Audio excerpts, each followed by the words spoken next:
জানিয়ে দিব হাতে থাকা সর্বশেষ আপডেট আন্তর্জাতিক সংবাদ। প্রথমেই সংবাদ শিরোনাম। সশস্ত্র বাহিনীকে রণপ্রস্তুতি ও রণশক্তি বাড়াতে বললেন ইরানের সর্বোচ্চ নেতা। এরপর জানিয়ে দিব চীন সীমান্তের কাছে গুরুত্বপূর্ণ শহরের দখল নিল মিয়ানমারের বিদ্রোহীরা। এদিকে তাইওয়ানের কাছে চীনা সামরিক মহড়ার আশঙ্কা। আরও জানিয়ে দিব কৃত্রিম ধর্ম তৈরির চেষ্টা করছে ডিজিটাল আন্দোলন, বলেছেন এরদোয়ান। সর্বশেষ জানিয়ে দিব সিরিয়া ও লেবানন সীমান্তে প্রথমবারের মতো ইসরায়েলি হামলা। এতক্ষণ শুনছিলেন সংবাদ শিরোনাম, এবারে বিস্তারিত। তবে অনুরোধ থাকবে ভিডিওটিতে একটি লাইক করবেন এবং কমেন্ট করে জানিয়ে দিবেন কোন জেলা থেকে আপনি আমাদের এই ভিডিওটি দেখছেন। সশস্ত্র বাহিনীকে রণপ্রস্তুতি ও রণশক্তি বাড়াতে বললেন ইরানের সর্বোচ্চ নেতা। ইসলামী প্রজাতন্ত্র ইরানের সর্বোচ্চ নেতা আয়াতুল্লাহ উজামা খামেনি বলেছেন, সশস্ত্র বাহিনীর সবচেয়ে গুরুত্বপূর্ণ দায়িত্ব হল রণপ্রস্তুতি ও রণশক্তি বৃদ্ধি করা। ইরানের নৌবাহিনীর বেশ কয়েকজন কমান্ডার ও কর্মকর্তা বুধবার সর্বোচ্চ নেতার সঙ্গে দেখা করতে গেলে তিনি এ আহ্বান জানান। ফার্সি 1359 সালের 7 আয়র মোতাবেক 1980 সালের 28 নভেম্বর ইরাকের বাথিস্ট শত্রুদের বিরুদ্ধে ইরানের পেইকান ফ্রিগেটের বীরত্বপূর্ণ সাফল্যের বার্ষিকী উপলক্ষে বুধবার এই বৈঠক অনুষ্ঠিত হয়েছে। ফার্সি ক্যালেন্ডার অনুযায়ী ইরানের এই দিবসকে নৌবাহিনী দিবস হিসেবে পালন করা হয়। ইরানের সর্বোচ্চ নেতা বৈঠকে বর্তমান বিশ্বে নৌবাহিনীকে অত্যন্ত গুরুত্বপূর্ণ এবং প্রভাবশালী বাহিনী হিসেবে অভিহিত করেন এবং অভিযান পরিচালনা, গোয়েন্দা তৎপরতা, সহায়তা প্রদান, নির্মাণ কাজ ও উদ্ভাবনী তৎপরতায় নৌবাহিনীর ভূমিকার প্রশংসা করেন। তিনি বলেন, সশস্ত্র বাহিনী বিশেষ করে নৌবাহিনীর সকল কর্মকাণ্ড ও পরিকল্পনায় এই বাহিনীর প্রস্তুতি ও রণশক্তি বৃদ্ধির বিষয়টিকে গুরুত্ব দিতে হবে। আয়াতুল্লাহ খামেনি বলেন, শত্রুদেরকে আক্রমণ থেকে বিরত রাখতে যুদ্ধের ক্ষমতা বৃদ্ধি অত্যন্ত গুরুত্বপূর্ণ। তিনি জোর দিয়ে বলেন, সশস্ত্র বাহিনীর প্রাথমিক দায়িত্ব হল শত্রুদের আক্রমণ প্রতিহত করা। তিনি ইরানের সমৃদ্ধ রণশক্তি ও সামর্থ্যের বিষয়টি তুলে ধরার উপর গুরুত্বারোপ করে বলেন, এর ফলে শত্রুরা বাস্তবিক অর্থেই এটা উপলব্ধি করতে পারবে যে সংঘাতে জড়ালে তাদেরকে ভয়াবহ পরিণতির সম্মুখীন হতে হবে।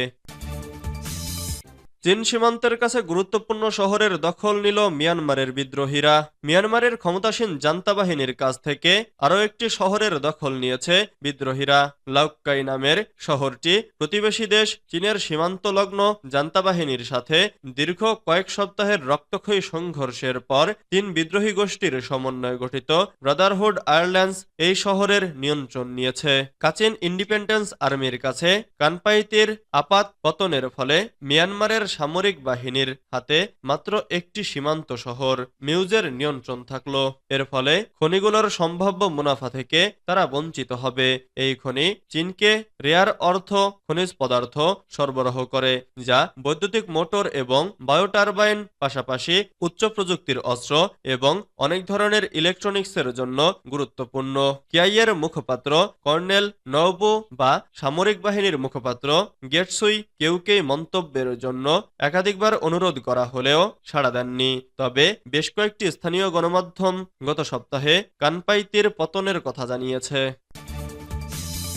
তাইওয়ানের কাছে চীনা সামরিক মহড়ার আশঙ্কা। তাইওয়ানের কাছাকাছি সম্ভবত একটি সামরিক মহড়া শুরু করতে পারে চীন। তাইপের প্রেসিডেন্ট লাই চিং-তের আসন্ন প্রশান্ত মহাসাগরীয় সফর ও মার্কিন ট্রানজিটকে একটি অজুহাত হিসেবে ব্যবহার করে এই মহড়া হতে পারে বলে আশঙ্কা করছেন তাইওয়ান ও আঞ্চলিক নিরাপত্তা কর্মকর্তারা। সূত্রের বরাতে ব্রিটিশ বার্তা সংস্থা রয়টার্স এই খবর জানিয়েছে। প্রশান্ত সাগরে তাইপের 3 কূটনৈতিক মিত্র দেশে শনিবার সফর শুরু করবেন লাই।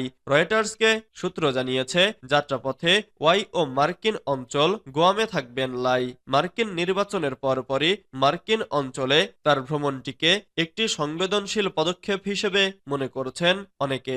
এদিকে স্বায়ত্তশাসিত তাইওয়ানকে নিজ দেশের অংশ বলে মনে করে চীন। ওয়াশিংটনের সঙ্গে দেশটির সম্পর্ককে সবচেয়ে গুরুত্ব দিয়ে পর্যবেক্ষণ করে দেশটি। তাইপে নেতা লাইকে তীব্র অপছন্দ করে বেইজিং তাকে বিচ্ছিন্নতাবাদী বলেও অভিহিত করে। সফরকালে যুক্তরাষ্ট্রে থামার বিষয়ে আনুষ্ঠানিকভাবে এখনো কোনো তথ্য নিশ্চিত করেনি লাই এর কার্যালয়। তবে তিনি সফরের উদ্দেশ্যে রওনা হওয়ার আগে শিগগিরই বিস্তারিত জানানো হবে বলে আশা করা হচ্ছে।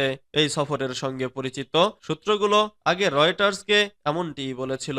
এই অঞ্চলের 4 কর্মকর্তা বলেন, লাই এর সফরে কাছাকাছি সময়ে বা এরপরেই সামরিক কূটকৌশল পরিচালনা করতে পারে বেইজিং, যা 6 ডিসেম্বর শেষ হবে।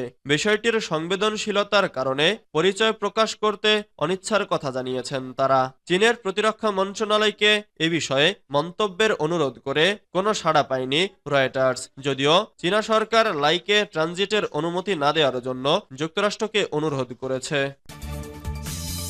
কৃত্রিম ধর্ম তৈরির চেষ্টা করেছে ডিজিটাল আন্দোলন, বলছেন এরদোয়ান। তুরস্কের president Recep Tayyip Erdogan digital প্রযুক্তি নির্ভর বিশ্বের পরিবর্তন নিয়ে সতর্ক করেছেন। তিনি বলেছেন, একটি নতুন কৃত্রিম ধর্ম প্রতিষ্ঠার প্রচেষ্টা চলছে, যা বিশেষ করে ইসলাম সহ সব আব্রাহামিক ধর্মকে ক্ষতিগ্রস্ত করার লক্ষ্যে ডিজিটাল আন্দোলন চালাচ্ছে।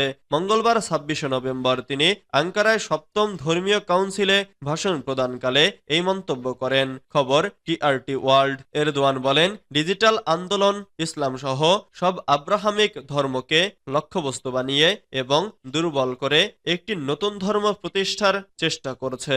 তিনি মুসলিম মূল্যবোধ রক্ষায় ডিজিটাল বিশ্বাস ব্যবস্থার বিরুদ্ধে জরুরি পদক্ষেপ গ্রহণের আহ্বান জানান। এরদোয়ান বলেন, সব মুসলিম মূল্যবোধকে ডিজিটাল বিশ্বাস ব্যবস্থার প্রভাব থেকে রক্ষা করতে দ্রুত ব্যবস্থা নেওয়ার প্রয়োজন। ধর্মীয় পরিষদ ও ডিজিটাল বিশ্বের প্রভাব নিয়ে আলোচনা করতে তুরস্কে 2 দিনের আয়োজন অনুষ্ঠিত হয়। এতে ইসলামী পণ্ডিত, ডিজিটাল কন্টেন্ট নির্মাতা, যোগাযোগ বিষয়ক বিশেষজ্ঞ ও AI বিশেষজ্ঞরা অংশ নেন। সিরিয়া ও লেবাননের সীমান্তে প্রথমবারের মতো ইসরায়েলি হামলা।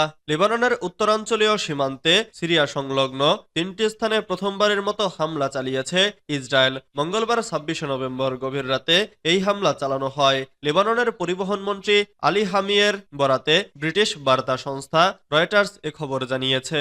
তিনি বলেছেন, হামলার কারণে সীমান্তের সড়ক যোগাযোগ বিচ্ছিন্ন হয়ে গেছে কিনা তা তাৎক্ষণিকভাবে নিশ্চিত হওয়া যায়নি। অবশ্য সাম্প্রতিক সপ্তাহগুলোতে দেশটির পূর্বাঞ্চলীয় সীমান্তে ইসরায়েলি হামলার কারণে সিরিয়ার সঙ্গে সংযোগকারী একাধিক পথ বন্ধ করে দেওয়া হয়েছে। এই হামলা এমন সময় চালানো হলো যখন মার্কিন প্রেসিডেন্ট জো বাইডেন হিজবুল্লাহ ও ইসরায়েলের মধ্যে অস্ত্রবিরতি চুক্তি কার্যকর হওয়ার ঘোষণা দেন। বুধবার স্থানীয় সময় ভোর 4টা থেকে চুক্তিটি কার্যকর হয়। সিরিয়ার রাষ্ট্রীয় বার্তা সংস্থা জানিয়েছে, এই হামলায় 4 জন বেসামরিক নাগরিক ও 2 সেনা সদস্য নিহত হয়েছেন। আহত হয়েছেন 12 জন। তাদের মধ্যে শিশু, নারী ও সিরীয় রেড ক্রিসেন্টের কর্মীরা রয়েছেন।